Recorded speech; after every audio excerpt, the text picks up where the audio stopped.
Tiruttani railway ஸ்டேஷனில் என்ன தான் நடக்குது? கடந்த 27ஆம் தேதி ஒரு சம்பவம். அதுக்கப்புறம் ஒரு காவல்துறையில் ஒருத்தர் தாக்குனாரு, கத்தி எடுத்து குத்த வந்தாருன்னு அது ஒரு சம்பவம்.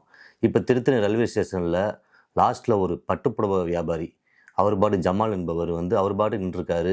ஒரு போதை ஆசாமி 3 பேர் சேர்ந்து அவரை தாக்கி மண்டையை உடைச்சி இப்போ அவர் ஆஸ்பத்திரியில் ரொம்ப கவலைக்கிடமாக இருக்கார். இப்படியே ஒவ்வொரு விஷயமும் நடந்துட்டு இருக்குதே, ஏன் காவல்துறை என்ன தான் பண்ணிகிட்டு இருக்குது அங்கே? அரசாங்கம் எந்த ஒரு செயல்பாட்டும் எடுக்க மாட்டுது.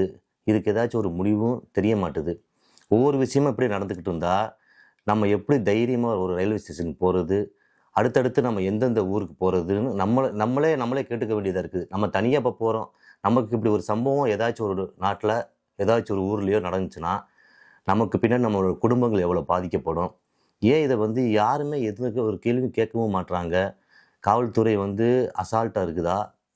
அதுக்கு என்ன ஒரு முடிவுங்கிறது இன்னும் தெரியல.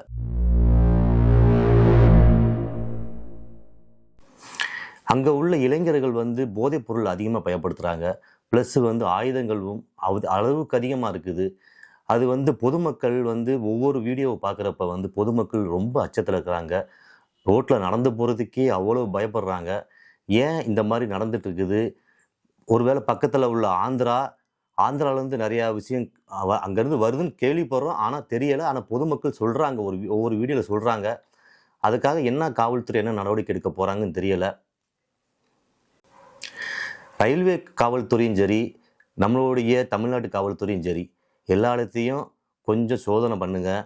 எல்லா இடத்துலையுமே யார் யார் உள்ளே வரா, யாராச்சும் வித்தியாசமாக தென்பட்டால் அவங்களுக்கு ஒரு சோதனை பண்ணி நம்ம அவங்கள உள்ளே அனுப்புறதும் சரி. ஏன்னா வெளிநாட்டிலேருந்து வரவங்களும் சரி, வட மாநிலத்திலேருந்து வரவங்களும் சரி, எல்லாருமே இப்போ நம்ம தமிழ்நாட்டுக்கு வர்றதுக்கு ரொம்ப அச்சுறுத்தலாக இருக்குது.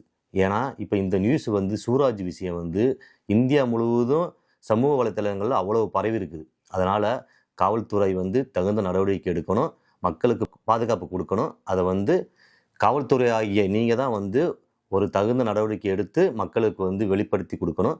அவங்களுக்கு ஒரு கேரண்டியான விஷயத்தை செஞ்சு கொடுங்க.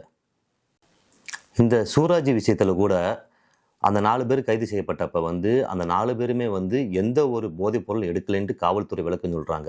ஆனால் தமிழ்நாட்டிலையும் சரி, இந்தியா முழுக்க எங்கெங்கேயோ எவ்வளவோ கொலைகள் நடக்குது. ஆனால் முக்கால்வாசி கொலைகள் இந்த போதை அப்படிங்கிற ஒரு விஷயத்தினால தான் நடக்குது. ஆண்களுக்கே இங்கே பாதுகாப்பு இல்லை, அப்புறம் எப்படி பெண்களுக்கு பாதுகாப்பு இருக்கும்? தயவுசெய்து அரசியல்வாதிகளோ காவல்துறையினோ தகுந்த நடவடிக்கை எடுக்குமாறு கேட்டுக்கொள்கிறேன். நன்றி.